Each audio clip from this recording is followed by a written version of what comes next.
Now, Colin. Yeah. For topic 3. Kind of Funny Kevin Bacon or Scott? Kind of funny Kevin Bacon. Kind of. Did we authorize the use of kind of funny in this name? Who is this person? This is Kevin Kind of Funny Bacon. I believe it's Kevin Bacon. Oh, it's Kevin Bacon himself. Yeah. Kevin Bacon. Kevin Kind of Funny Bacon.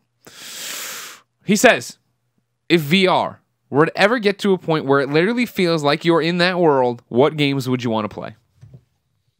You can put on this VR headset, Colin. You are transported anywhere. I can give you some if you want. Okay. Obviously, I want to go to Metropolis. I want to play a Superman game of some kind. Maybe since it's so hard to really can't make a good Superman game, let me be the supervillain in first person running around. This could be even one of those dumb interactive experiences where I could just watch Superman fight Doomsday in first person and run around and go in buildings and do different stuff like that. The game I wouldn't mind playing in VR if everything works and is amazing. A BioShock. Go back to Rapture. Go underwater and be in BioShock. Have the guns. Have my own fucking powers and shit. Plasmids. Plasmids, as they're called. Yes, I think I don't know. I mean, I still think that the most resonant experience of me with VR so far is still Eve Valkyrie. So like, being like a fighter pilot or a space, or in space, like get a Star Wars Battlefront or whatever. Yeah. I mean, I think that would be really cool. I don't know that there's like specific worlds necessarily that I want to see in VR because I feel like some of these worlds are best seen on a TV screen or in a book or in a movie. Sure. Like I don't know that VR is the cure-all for immersion in every instance. Would it be cool to go to Rapture? Absolutely, it would be cool to go to Rapture, but I don't know. I think survival horror could benefit a great deal from this kind of VR. So like a game like Dead Space being on the Ishimura would be pretty cool. Because those games are frightening, and well, at least the first one was, and so I think that that would be pretty interesting. And obviously, I mean, for my more fanboy kind of sensibilities, just playing a Mega Man game or a Castlevania game, and in that in first person, yeah, you get the blaster on your arm, yeah.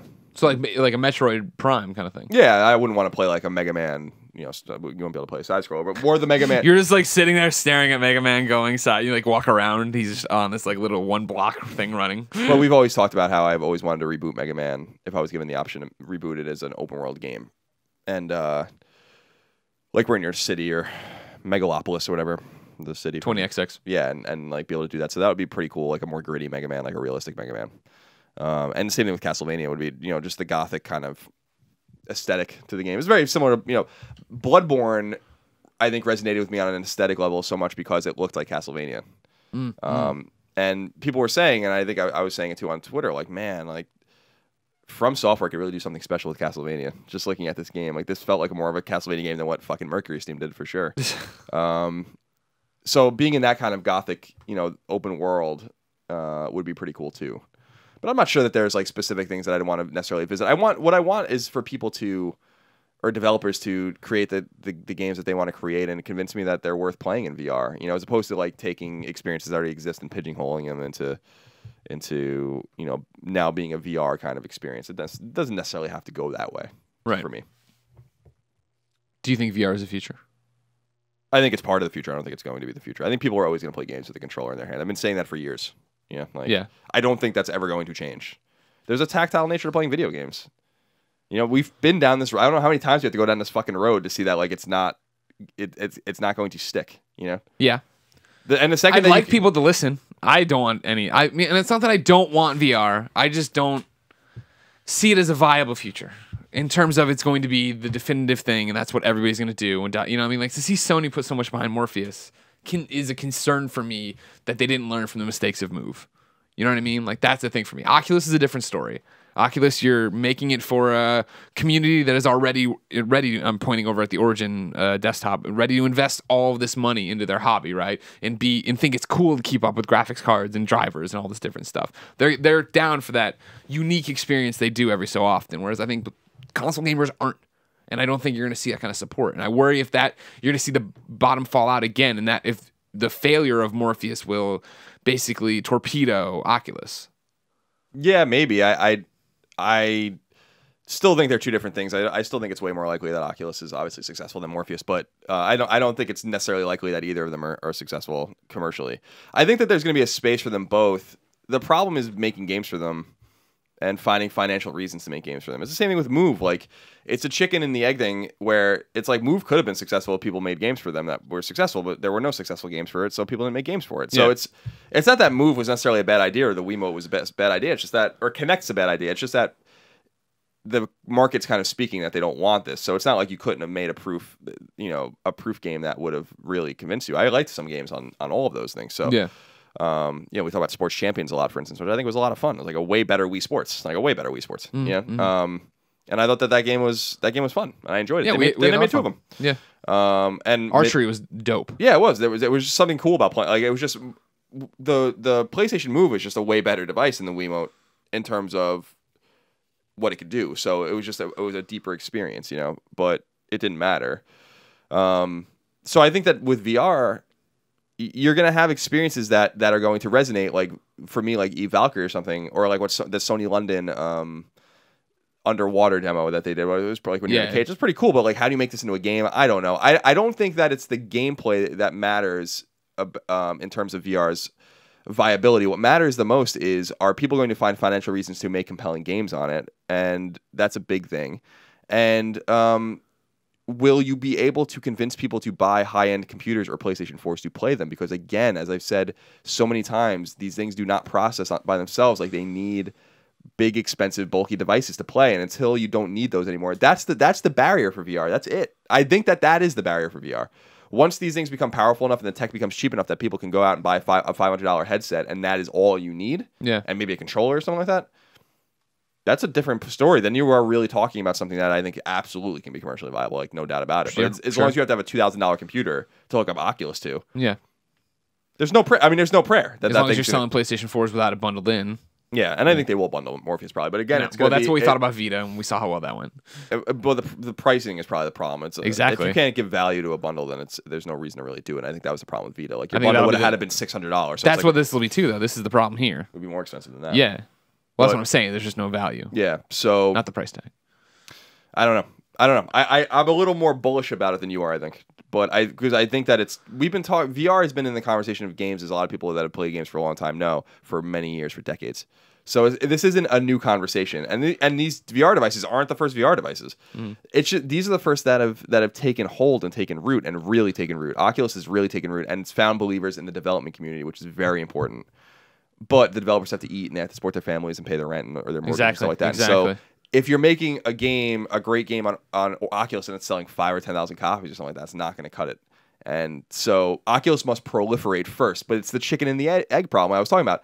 Oculus will only proliferate when there's a reason for it to proliferate. Those reasons will come from software, but if there's no reason to make the software because there's no money to be made, then you're in big trouble. That's why Facebook owns Oculus, and they have very deep pockets, and hopefully they understand that they're going to have to spend a lot of money to get these games developed, and hope that it works out. You know? And I'm sure they will. They're gonna have to spend. I really think that they're gonna have to spend $200 million probably to get a bunch of developers on board to be like, we need 25 games for this thing. Do you think Facebook understands the kind of games they need? Or are they going to come in and not make hardcore Oculus-y games that people would want? They spent a lot of money on the Oculus. I would hope that they understand what they're doing. I think that they do, and they have all the financial room to make mistakes. But I think they understand that this is going to be a huge investment and a long-term investment. You must seed Oculus with good games and good experience. Not even games, but just experiences. Travel experiences and science experiences and all these kinds of things. You must seed it, and you must give developers reasons to make financial reasons.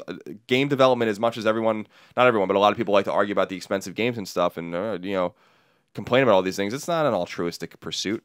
These guys want to make money, and they want to make lots of money, and you need to give them reasons to make lots of money. It's the fusion of art and business. Yep. Developers want to be artists, but they want to have a business. Yeah, they need to make money. This is not. You're not going to find a developer, an indie developer, or a AAA developer, or an A developer that is not out there to make money. That's just not the way it works.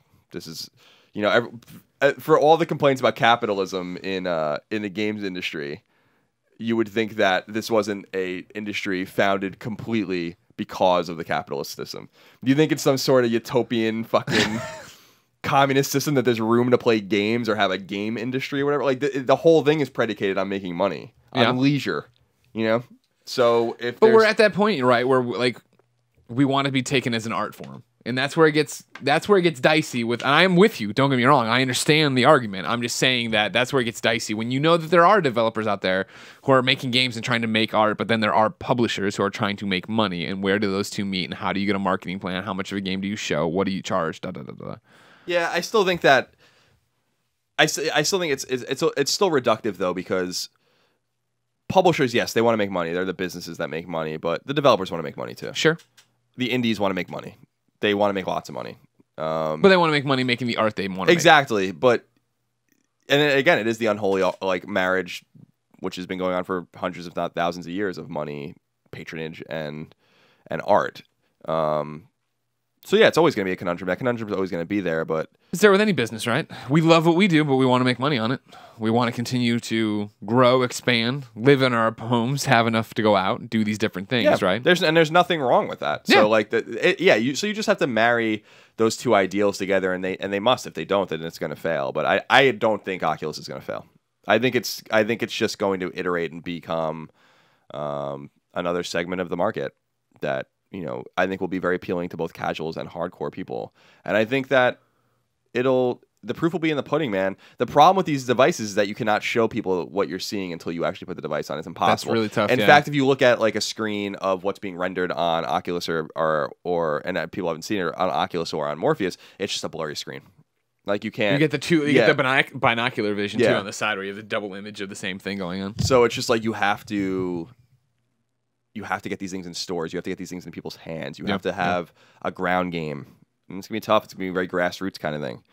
But once you play it, as I have many times now, I'm a total believer in VR. Like maybe not in the commercial viability of it, maybe not in the practical nature, the pragmatic nature of VR, but I'm certainly a believer in that technology. See, when you spell it out like that, yeah, I'm with you. Yeah. I think the technology's super cool. I've had super cool experiences on it. Kevin, what is the game I can't remember we played here in this room that we couldn't get the capture kit to work for? I want to say it was like really cool. I'll look it up before, but it was a VR game, and it was like it was survival horror, and we were underwater in the suit going around. I was like, "Yep, this is awesome. Like this is totally cool. I would play this. Would I invest $3,000 to play it? No fucking way." No, but the beauty is that, and that's why I'm excited about Morpheus more than Oculus in a different sense. Even though I think Oculus is a more exciting device and probably a better device, is because we already have a PS4. So like, let's see what you're already halfway there. But man, the processing on PS4 is gonna be really strained by this unit. Like I still think that. I still think Oculus's ceiling is almost infinite because it's tied to the ever evolving processing power increases of a computer, your PC, as opposed to a PlayStation 4, which I think is Morpheus's Achilles heel. Okay.